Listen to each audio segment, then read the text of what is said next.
ನಮಸ್ಕಾರ ಸ್ನೇಹಿತರೆ, ಮನಿ ಟಾಕ್ಸ್ ಕನ್ನಡದ ಮತ್ತೊಂದು ವಿಶೇಷ ಸಂಚಿಕೆಗೆ ನಿಮಗೆಲ್ಲ ಆತ್ಮೀಯ ಸ್ವಾಗತ.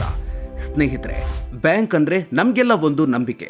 ನಮ್ಮ ಕಷ್ಟದ ಹಣ ಅಲ್ಲಿ ಸೇಫ್ ಆಗಿರುತ್ತೆ ಅನ್ನೋ ಭರವಸೆ. ಆದರೆ ಅದೇ ಬ್ಯಾಂಕ್ನ ಸಿಬ್ಬಂದಿಗಳೇ ಕೋಟಿ ಕೋಟಿ ಹಣ ಲೂಟಿ ಮಾಡಿದ್ರೆ ಹೇಗಿರುತ್ತೆ?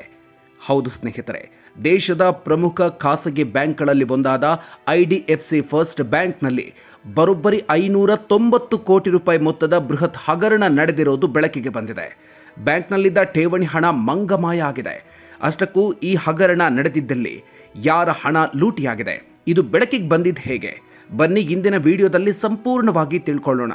ಅದಕ್ಕೂ ಮೊದಲು ನೀವಿನ್ನೂ ನಮ್ಮ ಮನಿ ಟಾಕ್ಸ್ ಕನ್ನಡ ಯೂಟ್ಯೂಬ್ ಚಾನಲ್ಗೆ ಸಬ್ಸ್ಕ್ರೈಬ್ ಆಗಿಲ್ಲ ಅಂದರೆ ಈಗಲೇ ಸಬ್ಸ್ಕ್ರೈಬ್ ಆಗಿ ಬೆಲ್ ಐಕಾನ್ ಪ್ರೆಸ್ ಮಾಡಿ. ಸ್ನೇಹಿತರೆ, ಫೆಬ್ರವರಿ 22ರಂದು IDFC ಫಸ್ಟ್ ಬ್ಯಾಂಕ್ ಷೇರುಪೇಟೆಗೆ ಒಂದು ಶಾಕಿಂಗ್ ಮಾಹಿತಿಯನ್ನ ನೀಡಿದೆ. ಚಂಡೀಗಢದಲ್ಲಿರುವ ತಮ್ಮ ಬ್ಯಾಂಕಿನ ಶಾಖೆಯೊಂದರಲ್ಲಿ ಅನಧಿಕೃತ ಮತ್ತು ವಂಚನೆಯ ಚಟುವಟಿಕೆಗಳು ನಡೆದಿವೆ ಅಂತ ಬ್ಯಾಂಕ್ ಒಪ್ಪಿಕೊಂಡಿದೆ. ಈ ಹಗರಣದ ಅಂದಾಜು ಮೊತ್ತ ಬರೋಬ್ಬರಿ 590 ಕೋಟಿ ರೂಪಾಯಿಗಳು. ಅಷ್ಟಕ್ಕೂ ಲೂಟಿಯಾಗಿರೋದು ಸಾಮಾನ್ಯ ಜನರ ಹಣ ಅಲ್ಲ, ಬದಲಾಗಿ ಹರಿಯಾಣ ಸರ್ಕಾರದ ವಿವಿಧ ಇಲಾಖೆಗಳಿಗೆ ಸೇರಿದ ಖಾತೆಗಳಲ್ಲಿದ್ದ ಹಣ. ಈ ಮಹಾವಂಚನೆ ಬೆಳಕಿಗೆ ಬಂದಿದ್ದು ಹೇಗೆ?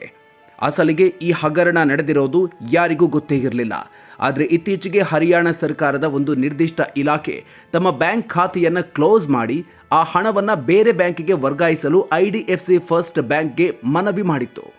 ಈ ಪ್ರಕ್ರಿಯೆ ನಡೆಯುವಾಗ ದಾಖಲೆಯಲ್ಲಿರುವ ಮೊತ್ತಕ್ಕೂ ಅಸಲಿಗೆ ಖಾತೆಯಲ್ಲಿರುವ ಮೊತ್ತಕ್ಕೂ ಭಾರಿ ವ್ಯತ್ಯಾಸ ಇರೋದು ಕಂಡುಬಂದಿದೆ.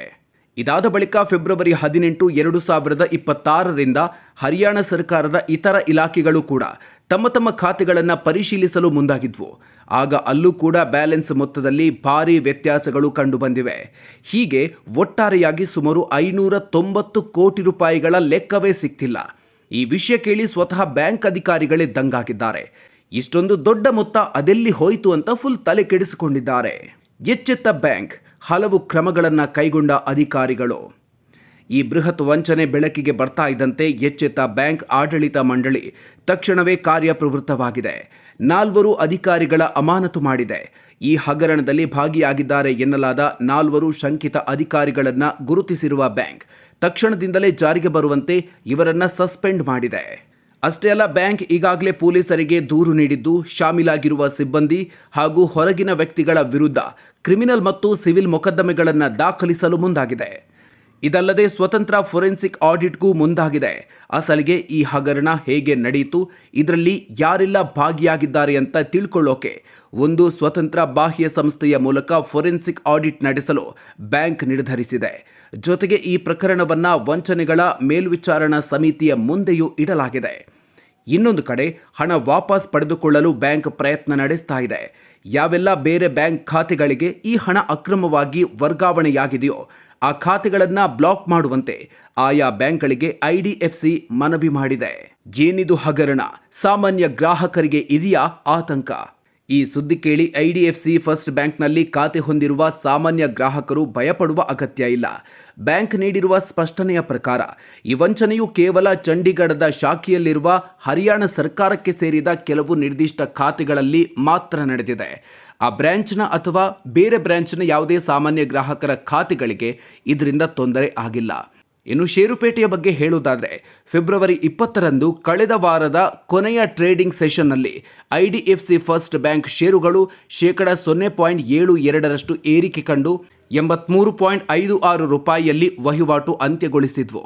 ಆದರೆ ಈಗ ಈ ಹಗರಣದ ಸುದ್ದಿ ಹೊರಬಿದ್ದ ಬೆನ್ನಲ್ಲೇ ಬ್ಯಾಂಕ್ ಷೇರುಗಳು ನೆಲಕಚ್ಚಿವೆ. ಸೋಮವಾರ IDFC ಷೇರುಗಳು %20ರಷ್ಟು ಭಾರಿ ಕುಸಿತ ಕಂಡು 66.80 ರೂಪಾಯಿಗೆ ಕುಸಿತ ಕಂಡಿದೆ. ಇದರಿಂದ ಇದೀಗ ಹೂಡಿಕೆದಾರರು ಭಾರಿ ನಷ್ಟಕ್ಕೆ ಗುರಿಯಾಗಿದ್ದಾರೆ. ಒಟ್ಟಿನಲ್ಲಿ ಬೇಲಿಯೇ ಎದ್ದು ಹೊಲ ಮೇಯ್ದಂತೆ ಬ್ಯಾಂಕ್ನ ಸಿಬ್ಬಂದಿಗಳೇ ಇಷ್ಟು ದೊಡ್ಡ ಮೊತ್ತದ ಹಣವನ್ನು ಗೋಲ್ಮಾಲ್ ಮಾಡಿರೋದು ಬ್ಯಾಂಕಿಂಗ್ ವ್ಯವಸ್ಥೆಯ ಸುರಕ್ಷತೆಯ ಬಗ್ಗೆ ಪ್ರಶ್ನೆ ಮೂಡೋ ಥರ ಮಾಡಿದೆ. ಈ ಹಗರಣದ ಬಗ್ಗೆ ನೀವೇನಂತೀರಿ? ಬ್ಯಾಂಕ್ಗಳಲ್ಲಿ ಭ್ರಷ್ಟಾಚಾರ ತಡೆಯಲು ಸರ್ಕಾರ ಯಾವ ರೀತಿಯ ಕಠಿಣ ಕ್ರಮ ಕೈಗೊಳ್ಳಬೇಕು? ನಿಮ್ಮ ಅಭಿಪ್ರಾಯವನ್ನು ಕಾಮೆಂಟ್ ಮಾಡಿ ತಿಳಿಸಿ. ಈ ಮಾಹಿತಿ ಇಷ್ಟ ಆಗಿದ್ರೆ ಲೈಕ್ ಮಾಡಿ, ಶೇರ್ ಮಾಡಿ. ಇಂಥ ಇಂಟ್ರೆಸ್ಟಿಂಗ್ ಬಿಸ್ನೆಸ್ ಸುದ್ದಿಗಳಿಗಾಗಿ ಮರೆಯದೆ ಮನಿ ಟಾಕ್ಸ್ ಕನ್ನಡಕ್ಕೆ ಸಬ್ಸ್ಕ್ರೈಬ್ ಆಗಿ. ಮುಂದಿನ ವಿಡಿಯೋದಲ್ಲಿ ಮತ್ತೆ ಸಿಗೋಣ. ಅಲ್ಲಿವರೆಗೂ ನಮಸ್ಕಾರ.